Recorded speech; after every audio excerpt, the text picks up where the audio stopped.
Sorry, just told Luca that.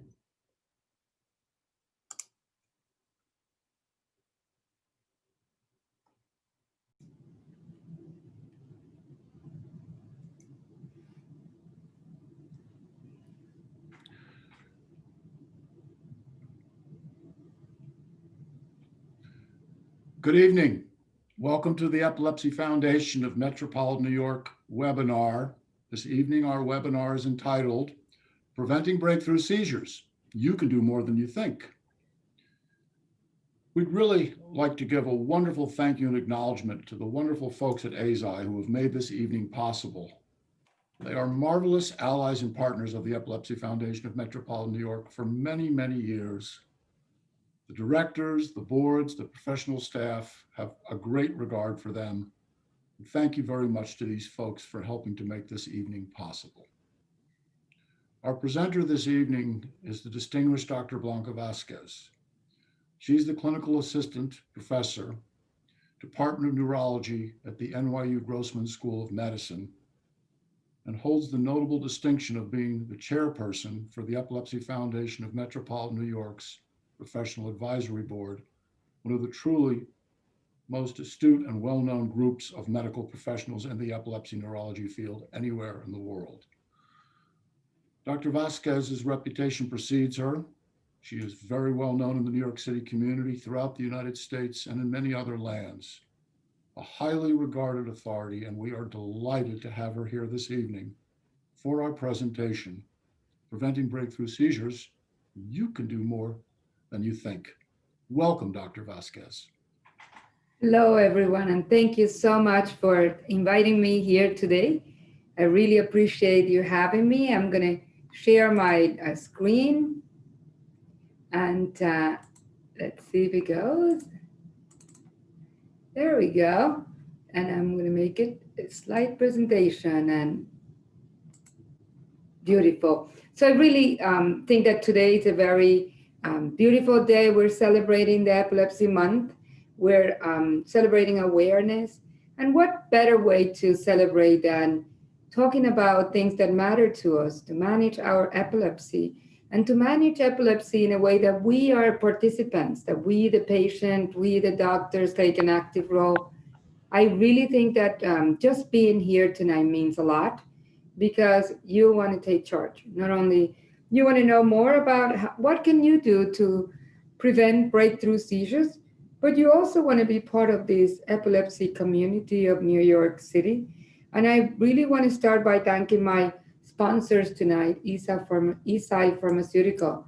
They have been wonderful in developing this disease state presentation, and it's sponsored by Eisai, and it's focused on the disease state and not really any discussions about specific medications or side effects. So I will be discussing the disease state slide deck, and then we'll be taking some questions, but I will not be able to address any specific medication questions. And we'll do our best to answer all the questions that come in. I have a few that came before the webinar. So let's get started. I think it's exciting to be able to talk about what matters to us, which is preventing seizures, right? So what I'm going to do for you today, we're going to talk about the type of breakthrough seizures that we can encounter. We're going to talk a little bit about the consequences of breakthrough seizures. We're going to talk about the common causes of breakthrough seizures and steps that you can take to help prevent breakthrough seizures. This information is not going to substitute what you and your doctor decide to do when you're in your consult, but for many ways, I think it will help anyone to come in and to take note and say, doctor, I went to a webinar and they talk about strategies, things that I can do to prevent breakthrough seizures or to minimize the possibility of having a breakthrough seizure. So that's my goal for tonight. The first point will be a definition. Let's talk about what do we call a breakthrough seizures. So we have different types of seizures, generalized type of seizures from primary generalized epilepsy. And then we have focal epilepsy, which is the type of seizures that start in one spot and can spread to the rest of the brain And those could be big convulsions or smaller seizures with impaired awareness. So it's very important for you and your doctor to know what type of epilepsy you have. What's the type of epilepsy that you have, and what are the triggers that can sort of facilitate seizures? So knowing what type of seizures you have, we want to talk about what are the consequences of having breakthrough seizures. So one of the important ones that we are familiar with is injury, fall, an injury to your face, the shoulder injury. It's very common that nose and shoulders get injured during seizures because they're outside and they can be injured with the fall. But there are many other areas that can be injured, and that is memory. So memory can be injured with repetitive seizures. And over time, we do have studies that show that patients that allowed seizures to happen, that don't take the medicine and have more seizures, or don't mind the sleep and other triggers, they can have more seizures. And over time, memory can be affected.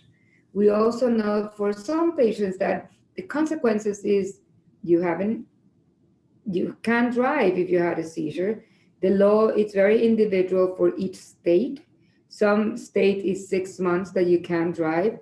Some states are 3 months or a year. So you really have to discuss that with your doctor and be very mindful, because the law is just like the traffic light, the red, the yellow, and the green. I can't write you a note saying you can drive if you're not within that time frame that it's mandated by the law. So that's a big consequences, loss of independence. Now the spouse is worried. Now they won't be able to leave the house and leave you alone because they worry about you having seizures. So independence is a big part of living well with epilepsy and quality of life. So that's a very big consequences of having uncontrolled seizures or breakthrough seizures. Emotional health. I find a lot of patients that have trouble. I just have a quick thing. Your slides aren't moving. So do you want to click on them just so that they can move? I'm not moving. Did you hear that? Did you see that? They're stuck on the first slide. Oh, it's stuck on the first slide. Okay, so let me share my slides again. Stop sharing, and then we'll share again. Does that look like it? And then I can move. There we go. Now? Yes, that's better. Thank you so much. Good. So we talked about the definition. Thank you. The type of breakthrough seizures, the consequences is what I was going to discuss. And the common causes we'll talk in a little bit, and the steps you can take to prevent it. Beautiful. So we talked about being a disease state that we're sharing, and it's sponsored by Eisai Pharmaceutical, and that I will be taking questions about the disease states, but not so much about the medications in particular. We define the type of epilepsy, the primary generalized epilepsy, or the secondary generalized epilepsy. So focal epilepsy is different than primary generalized epilepsy, and the importance of knowing that before your doctor can treat you with the right medications. So the financial cost of having uncontrolled seizures is tremendous. For some patients, it's, the ride in the ambulance may not be covered by the insurance and you have to pay for it. For others will be lost time at work and you won't get compensated. For others will mean, oh, now I have to pay for my ride because I cannot drive. So financial costs may also be associated with, now my doctor is going to give me more medicine and it's going to cost more, or different type of medicine. So cost is very much a consequences of breakthrough seizures, and we want to avoid that. I started talking about the emotional health, the impact of having seizures. When you have been seizure free, it's very significant. I talk to my patients all the time, and one of the concerns they said is that I used to be so calm and not worry about having seizures, but now that I had a breakthrough seizures, I worry every day that I will have another seizure. So I feel anxious if I go on the subway. I feel anxious if I feel any different feeling because I'm worried that I'm going to have a seizure. So it's a big emotional toll. A lot of patients with epilepsy can also have mood changes that it's reactive to, am I going to have a seizure? They feel depressed. They feel sort of frustrated if they have breakthrough seizures, but they feel great when years go by and seizures are very well controlled. So that's an attainable goal. An impact on your family. That's always a big deal to me. When I talk about the impact of having seizures, well, your mom worries, your wife worries, and your children worry about you. Your significant other also worries. So it's a condition that can affect others. So it's our job to make sure that we can limit the possibility of breakthrough seizures because it does impact a lot of members of our family. And then we talk about sudden unexplained death in epilepsy. And that means that the increase of death is higher for patients that have breakthrough seizures. Uncontrolled seizures can manifest themselves in multiple types of seizures. And then seizures that are not controlled can lead to death if the patients are having a seizure that is happening during sleep that can affect your heart rhythm or your breathing. So it's important to talk about triggers. And now you can see in my presentation that the triggers for uncontrolled seizures can be many. Not taking epilepsy medicine.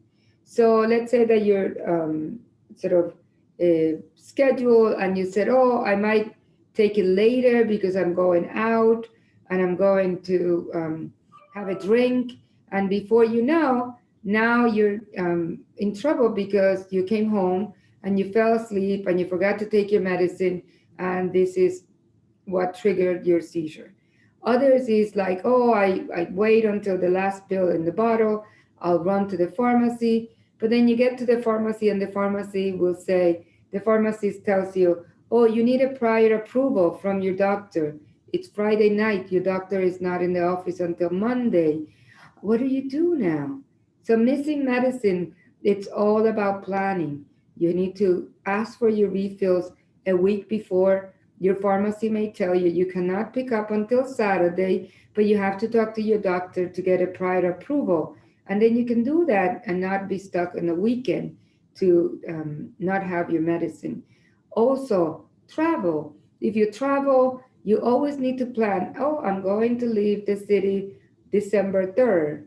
I need to plan to pick up my medicine before that, to take it with me and not be like, oh, at the end of the last day, oh, I don't have enough medicine for my vacation and things like that. So it takes a little bit of coordination, and traveling is one of those things that are very easy to provide that situation when you forget to take your medicine and when you don't take your medicine on time. So lack of sleep is probably one of those things that we're all familiar with. If I don't sleep tomorrow, I'm not good. I can't do what I do. I'm slow, I'm tired, my brain needs rest, right? Just like your phone. If you don't charge your phone at night, you cannot get charged for the morning. It doesn't work tomorrow. So sleep is very often the reason of lack of sleep why patients have breakthrough seizures. We recommend 8 to 10 hours of sleep to be able to maintain a healthy sleep cycle.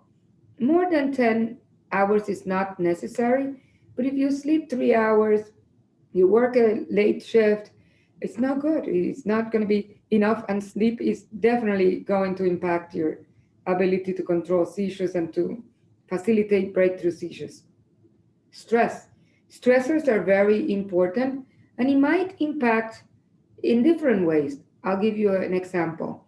Someone is going through a divorce, someone that lost a parent, stressful, or that maybe when you go to sleep, you can't sleep. That affects your sleep, that affects your control. Your seizure can happen because of lack of sleep, and stress facilitated that. Stressors can make us also maybe not be concentrating and not be on time with our medicine. So all that needs to be managed. Because I can tell you, we are our worst enemies. when we talk about managing stress. Oh, I can be at this meeting at 9, but then you have to leave your office at 8:30. Get up in the morning at a good time. Don't be stressed in the morning, running around. Stressors can definitely impact the ability to be on time and to facilitate breakthrough seizures. For some patients, sensitivity to light may trigger seizures. That's why you see in some rides for the amusement park, in the arcades, flashing lights could be, we call that photosensitive, sensitive to the flashing lights. And that could be a trigger for some seizure types, and some patients know it very quickly. Fever or any other illness can also facilitate seizures. I can tell you that any kind of infections, a urinary tract infection, a cold, flu, any kind of infection can bring on fever, stresses your body, and the medicine doesn't work as well as it did before. So when you're sick, you need to talk to your doctor. What medicines to take to lower your temperature? Do that ahead of time. Be prepared. Because that day that you're sick, you're going to say, what did the doctor tell me? I never asked this question. By the time you call, the doctor calls you back. It might be too late. How do you manage fever? Treat your infections. Be aggressive. Alcohol and substance abuse, recreational drugs can be very, very excitatory for your brain. Heroin, speed, other controlled substance can interact in brain function, and they can facilitate breakthrough seizures. Alcohol can affect you in different ways. One is excitatory. Two, it interacts with some of the medicines that are managed in the liver, and with that, it's very important that you know that breakthrough seizures can occur also the next day when you're withdrawing from the alcohol because of the effect on the brain, alcohol withdrawal seizures. So have this discussion with your doctor and see what kind of role those alcohol, recreational drug plays in the seizure control, and try to be very sort of clear about it if you're using any substances, because the doctor can guide you as to what are the impact, what are the consequences, and you will know what's in it for me. What do you need to do to prevent that? It's worth it. Just a few words about COVID. So having epilepsy is not a risk factor for getting COVID. But if you get infected, like we said, with the infection, the fever can facilitate seizures. The stress in your body can also facilitate breakthrough seizures. So you should talk to your doctor about what to do. All the medicines for epilepsy should remain, even if you have to take other medicines for lowering your fever or treat any of the symptoms of COVID. Your primary care doctor will give you the instructions, but don't stop the medicines for seizures, because you will be really putting yourself at risk of breakthrough seizures. It's the best is to prevent any kind of infection, including COVID. So let's talk about a quiz. Let's see, the IQ for breakthrough seizures. What is the most common reason for breakthrough seizure? Stress, infections, lack of sleep, alcohol or drugs, flickering lights, missed dose of medicine. What do you think? Missed dose of medicine. So that's the number one reason why people have breakthrough seizures. And you will say, oh, but that's so easy. You can remember the medicine, but there's so many factors that can interfere with you remembering to take the medicines all the time. Let's explore that because it's important to me. We had an Epilepsy Foundation questionnaire that went out to 661 patients, and 71% of the patients admitted that at least one dose of medicine was missed. Of those 71%, 45% of patients had breakthrough seizures. So that's a huge number of seizures that we could have avoided if the patient didn't miss medicine. So it's a very, very clear relationship between missing medications and seizures. Sometimes the patients come to me and they say, Doc, I didn't take my medicine on Saturday, but I did take it on Sunday, and I had a seizure on Monday. So what happens is that your level may not drop right away, But when you took your regular dose on Sunday, maybe it was not enough, and a seizure happened because the total level dropped and it didn't protect you against seizures. So the medications are kept at a steady state for a reason. That's how much you need to help your brain prevent seizures. And when the medicines are lower, then you are at risk. I can tell you another question. A patient may ask, but doctor, why did I have a breakthrough seizure now? If I have missed medicine in the past and it didn't happen, I missed medicines many times before and I never had a seizure. It's not always that you will have a seizure if you miss the medicine, but you're always at risk and you don't want to live your life like that, right? It's not always that it could happen, but it's very high the probability. Look, 45% of those patients that missed medicine end up having breakthrough seizures. So let's look at this.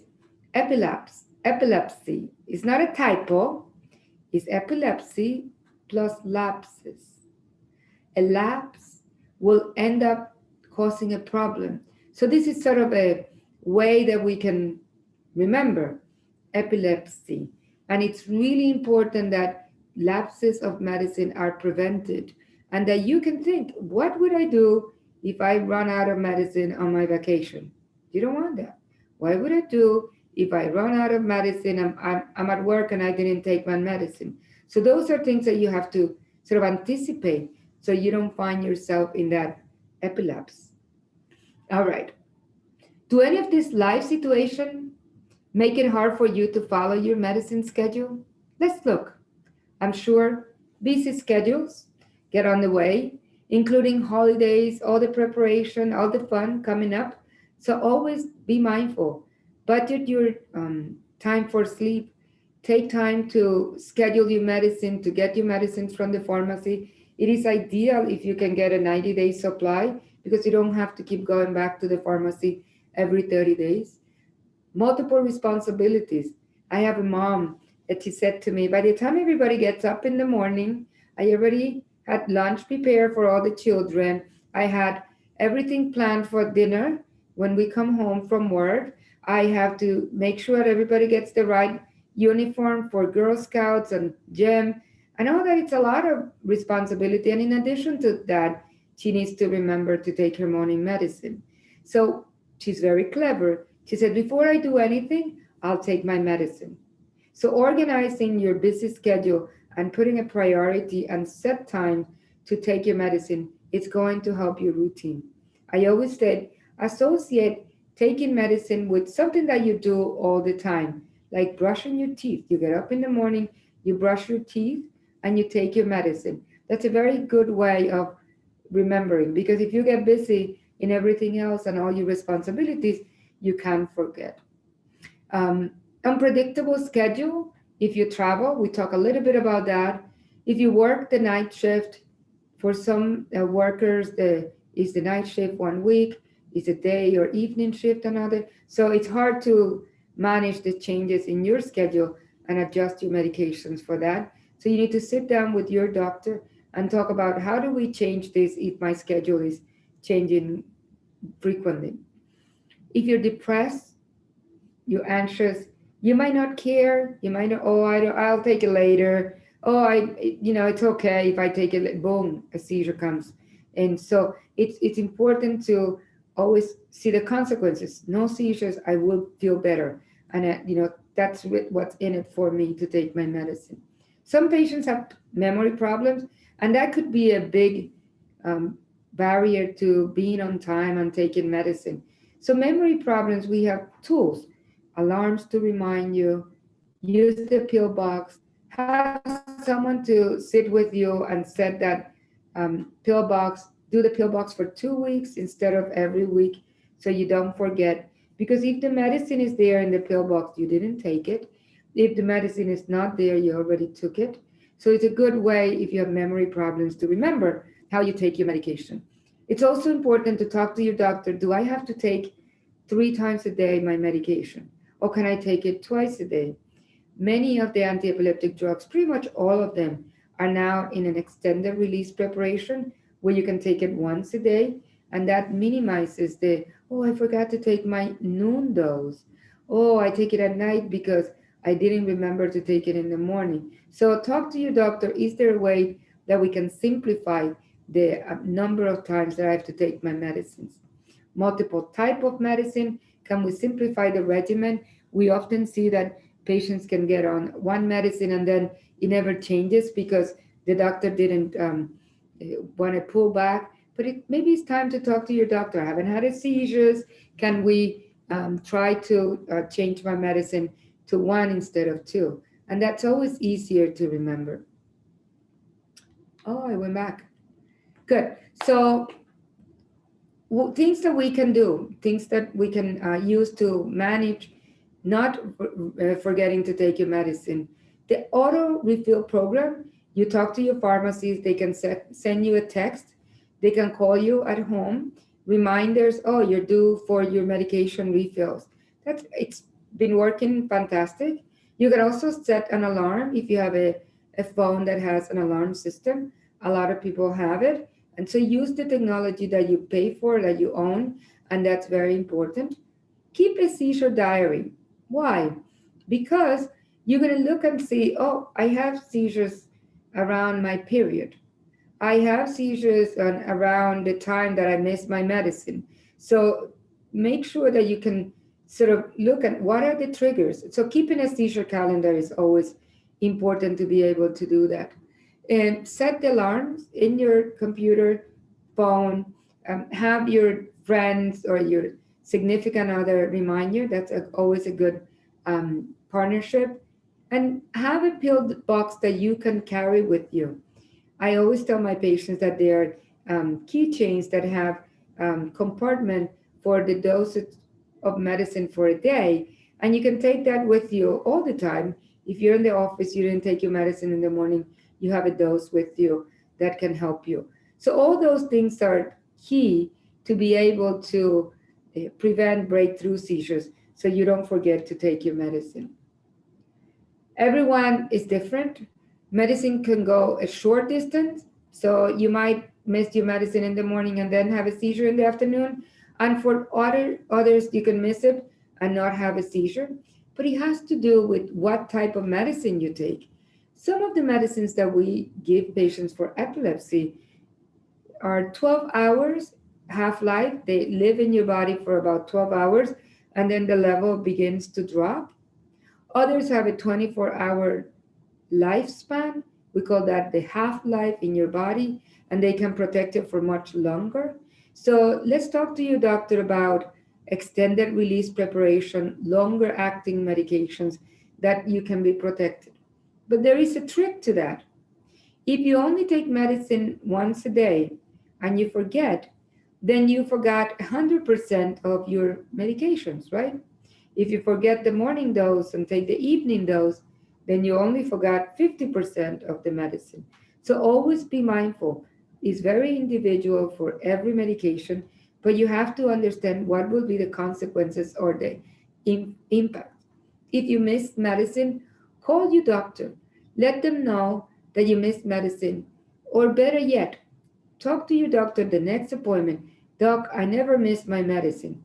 But if that happens, what do you want me to do? I tell my patients to make up the dose. If it's 2 in the afternoon and you didn't remember to take your medicine, oh my gosh, take it. Don't wait until the next dose because the level may be dropping and you're not covered, right? Make up the dose. Other patients will say, oh, I forgot my morning dose. I'll wait for the evening. But then you only took half your dose for the total for the day. So have that discussion with your doctor and said, what do you want me to do if this happens? What's your risk for breakthrough seizures? Let's see. Have you had a breakthrough seizure in the past 12 months? Have you missed a dose of your seizure medicine? Do you call your doctor every time you have a breakthrough seizure? Have certain common life situations caused you to miss doses of medicines, like being busy? So if you answer yes to any of those, you need an action plan. You need to seriously sit down and consider, what can I do to prevent this from happening? What can I do to not let that happen ever, right? So we don't want to be reactive. We want to be proactive, preventing, as opposed to saying, oh, I had a seizure. What do I do now? So an ideal action plan. Identify your potential risk. Is it when you travel? Is it when you have to ask for medications every 30 days? Maybe the best will be 90 days. Maybe it would be best to pack with enough time so you don't have to worry about having all your medicines with you. Discuss that potential risk with your doctor and prepare for it. How do we prevent that? Engage in new ways of keeping healthy and energized, like um, exercise, keeping healthy, like sleeping well, and trying to avoid having weight gain and other things that will impact your general health. Ask your doctors for instructions before you go to any procedures or to any situation that can put you at risk. One big question is, what do I do if I'm going for surgery? Ask your doctor. Do I take my medicine? Do I take it all at night? Do you want me to take the morning dose? And the answer is always yes. But talk to your doctor about your individual case. Look for ways to help you stick to your regimen. If you know that you always get up at 10 in the morning, so maybe your best schedule will be 10 in the morning and 10 at night. Good. If you know that you're always working at certain time and you're likely to miss medicine when you're working, so ask your doctor, how do I arrange my schedule to prevent those things from interfering with my ability to stay on task? I'm going to say that we're right at 7 o'clock, and I'm going to sort of give you some time to think about all these things that we discussed. And I really want to thank everyone for being here today. But more than anything, I want to thank our sponsor, Eisai, and the Epilepsy Foundation for gathering us together to create awareness of how can we manage epilepsy best. I will let you think a little bit if you have any questions, but I do have several questions that came in before the webinar, and I will start with those questions if I may. And I'm going to stop sharing my screen. Hello, everyone. Here we go. All right, good. So I'm going to start by reading my first question. We have two questions about our 5-year-old son. He suffered from left temporal lobe focal epilepsy. Number one, what can be done to help a young child avoid breakthrough seizures during the school day? So the first thing that I want to say is that sleep hygiene is the most important thing you can do for your child to prevent breakthrough seizures. Lifestyle modifiers, organize the lifestyles, organize the program in school.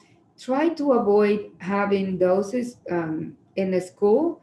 So you will be sort of always supervising your child's medicine, but sometimes they need to take medicine in school. And so work with your nurse in school that will be dispensing the medicine. Make sure they have enough medications there. Also, just making all these conversations very easy for your son to report if there was anything that was unusual when the medicine was taken or not. So I think that sort of organizes the medications, the schedule, and the lifestyle modifier. What effects does stress, anxiety, lack of sleep, hydration has on breakthrough seizures, especially in children? I think we discussed most of that except hydration. So I want to say a few words about hydration and nutrition. So not only it's important hydration, but a good nutrition, good balanced nutrition. I'm sure you're familiar with all kinds of ketogenic diets and keto diets and modified Atkins diets. I don't advocate any of that if your doctor is not advocating for it, but a balanced diet, a good balanced hydration is very important. Some medicines are also associated with losing water, so you have to keep on top of that. It's wellness, it's about wellness. There's no one prescription just for children with epilepsy, but maintain a good nutrition, good hydration, and all the lifestyle modifiers that we spoke about during the talk. All right, I hope I answered that one. Another question. Patients' adherence to medications tends to play a big role in breakthrough seizures. What are some of the strategies that patients and families can use to maximize medication adherence? So we talked about several of them, and I cannot emphasize the role of the family. I always hear from my adolescent, oh, my mom bothers me because she's always, did you take your medicine? Did you take your medicine?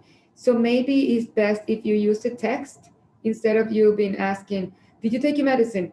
I don't see the medicine. What is the medicine? So it might be more respectful or more sort of conducive to a good relationship if you send a text, Johnny, it's time for your meds, or maybe a smiley face, or whatever works for you as a family. But I tell you what, it's very important that families decide this as a group, not being a mandate, not a question. I can tell you from my patient experiences, when they come to me and they said, every time I have a breakthrough seizure, the first thing that my mother does is to ask me, did you take your medicine? So it's very accusatory. And so we can probably sort of work with that so we can prevent that relationship of not being accusatory and being more conducive to a good relationship. So families can also help you set up the alarm, do the pill box, and the pill box can come in 2 weeks at the time. They can be one that you can remove the dose for the day and put it in your pocket and have it with you all the time. So there are different variations according to your schedule. So many things that we can do to maximize adherence. This is a very good question. If someone has been seizure-free for over a decade and takes their medications in a disciplined manner, could they still have a breakthrough seizure? The answer is yes. Let's say you took your medicine in an organized way, but today you have a very high fever, you have an infection, a urinary tract infection, and you didn't sleep last night because you were in pain and sick, or maybe you went to the emergency room. All those things can affect and facilitate breakthrough seizures. So it can happen at any time. 10 years is a very long time, or many years, I mean, it doesn't matter, but you should always be very sort of careful what other precipitating factors are there. Part of the question is it related to a new problem?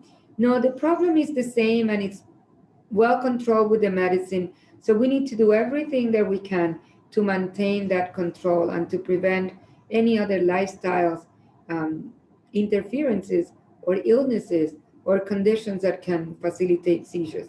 It's not a new problem. It's the same problem, but you no longer have the full protection. Another part of that same question is it tolerance. So not all the medicine for epilepsy are associated with tolerance.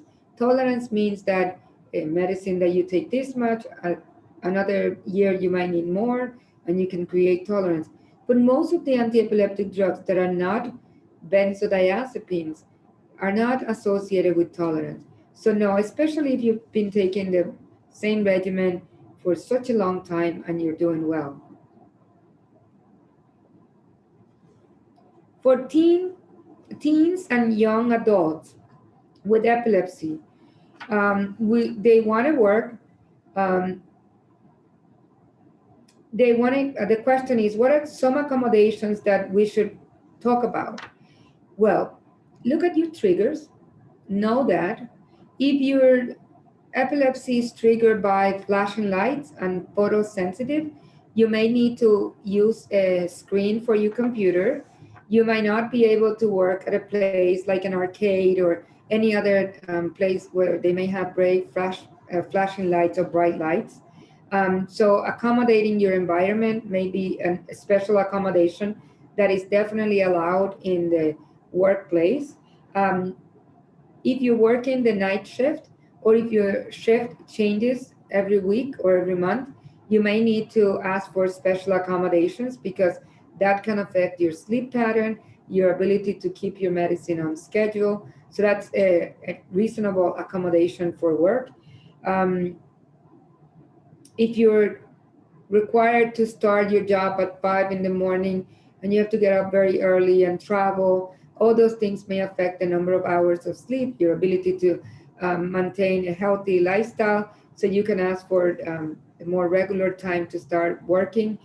If your workload is not manageable, so you can ask for special accommodations in your workplace to try to manage the stress so you can perform your job and not have breakthrough seizures.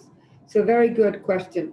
I want to make sure everybody knows that special accommodations are when you identify a trigger or a factor that can affect your health, you can discuss it with your employer and they are obligated to provide special accommodations for you. All right, our last question, and I think we'll have, it's 10 after. Are there any technologies or medication development that can help ease the burden for patients to remain adherence to medication? So one of the big advances in epilepsy care have been the extended release preparations, the once a day preparation that pretty much all the standard anti-epileptic medicines have. Take the medicine once a day and you don't have to worry about multiple dosing. So that's one of the big things that we have been able to do. Others is to use rescue medicines. There's some medications that can be used as a rescue when someone is having a feeling that they're going to have a seizure. They can use different preparation, and you can discuss that with your doctor if you can sort of predict that that's the way that you feel when it's leading to a seizure. Other things is that there really no other implants to slowly release medicine at this point, but I think that long-acting preparations are probably the way to go. Great. So I will take questions if you have any.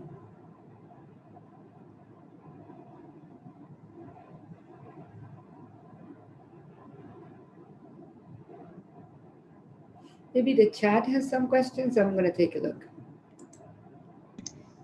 Can you talk more about how the menstrual cycles can be a trigger for seizure? So there's something called catamenial epilepsy. Catos means monthly, and it's very well known that the cycles can affect women with epilepsy either during ovulation or just before the cycles. And that is something that it will be very helpful for you to keep a calendar where you chart if you have breakthrough seizures and what time during the month does that occur. And then you and your doctor can see if you need to adjust your medicine during that time where you're more likely to have breakthrough seizures. And it's important to understand if you have catamenial epilepsy or menstrual cycle related seizures, because for some patients you can take an extra dose or you can take other medicines that could help your regular medicine to stop that predisposition to have seizures. It's very well understood, but it's not always so easy to dose. So it's a good conversation to bring up and talk to your doctor. All right, let's look at another question. I have a question. Why are some delayed release medicine taken twice a day? So that's a good question. So these low release medicines are meant to be once a day, but sometimes the dose is so high that your doctor may say, instead of taking 1,000 milligrams of or 3,000 milligrams of one medicine at once, I want you to divide it in two dosages because it might give you more side effects if you take it at once. Theoretically speaking, it should be released slowly and not have peak effects, but some patients do not have the tolerability and they can divide it twice a day. So for the most part, most patients will be able to keep it at once a day, but sometimes we have to divide it when it's very high, the dose. What time should we go to sleep?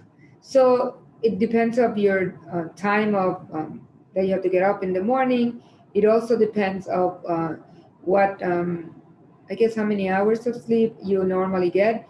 But ideally, you should sleep 8 hours. There are some patients that said, oh, but I take a nap during the day. Does that count? And the answer is no. It's recommended 8 to 10 hours uninterrupted sleep. So budget your sleep like you budget your money. So,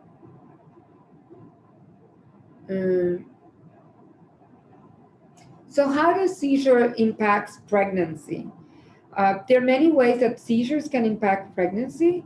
There are seizures that are focal without impaired awareness, and there are others that are bigger seizures that are convulsion. So convulsions are more associated with falls and injury to the developing baby. The convulsions are also more associated with decrease in oxygen going to the placenta, and they can affect the baby in many ways. The circulation to the placenta can also be affected. Seizures are always to be prevented when a woman is pregnant. So for all the reasons that you can imagine, you want to prevent any seizures during pregnancy. And this is something that you need to sort of work with your doctor in preparation for conception before you're pregnant. Conversations have to be, as we getting ready for you to conceive. Not when you're pregnant, it's very hard. Let me take this one. I have an 8-year-old child who has tried about 8 medications and none of them have been able to control his seizures. Any recommendation for other avenues to explore? Ask the doctor about beyond medication. His epilepsy is not structural, so not sure if surgery is an option. So there are different ways that it's not pharmacological treatment for epilepsy. Pharmacological means taking your medicine. This is a little bit beyond the scope of my talk today, but the other ways that we can control seizures are neurostimulation, brain surgery, diet, and of course, lifestyle modifiers and medicine. So those are the 5 different ways that we can control seizures. And many times it requires a combination of different modalities for seizures that are difficult to control. All right, I think, what are your thoughts on medical marijuana and if it helps with seizures? So we said we were not going to talk about a specific compound, but that's a great question for you to discuss with your doctor, since we're having not only talk about the medicines, but other ways that we can control seizures. I think we're just about 7:15. Oh, I passed my time. So I think Chilton will like to take it from here.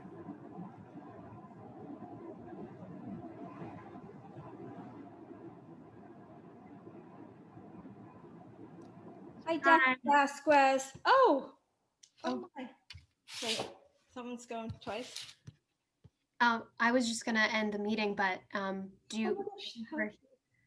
Do you Hi, have? I just wanted to say thank you. I'm Sharon, and you did Sharon. a great. Yes, I am a 30-year, patient of Dr. Davinsky's. Been with Dr. Davinsky and your group for 30 years, and ironically, I'm having an ambulatory EEG right now. There you go. That's right. So exciting. No. I can see. Yeah. But I did have brain surgery. It'll be 5 years. Seizure free. Everything is worked out. I had plenty of seizures, like in my adolescence growing up, and a couple of grand mal seizures. And they changed pattern over the course of the years. And again, it was like a joint decision. Surgery, Dr. Davinsky knew where it was coming from, and we all felt good. It was a family decision. Best decision I've ever made. The surgery was perfect. So happy for you. Congratulations. Yeah. And it looks like you're managing your epilepsy very well, and you're doing your tests and all that. It's an active participation, and I'm so happy. Congratulations. Thank you. And you're great. I'm so happy I participated. I'm always looking to get on you or Dr. Davinsky's or the team's calls, and glad it worked out.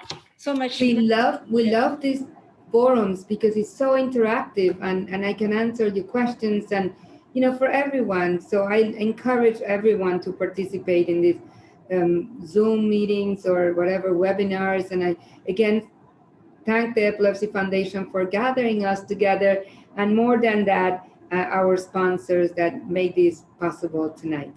So thank you. Thank you so much. Congratulations. Have a great night, everybody. Bye-bye. Bye.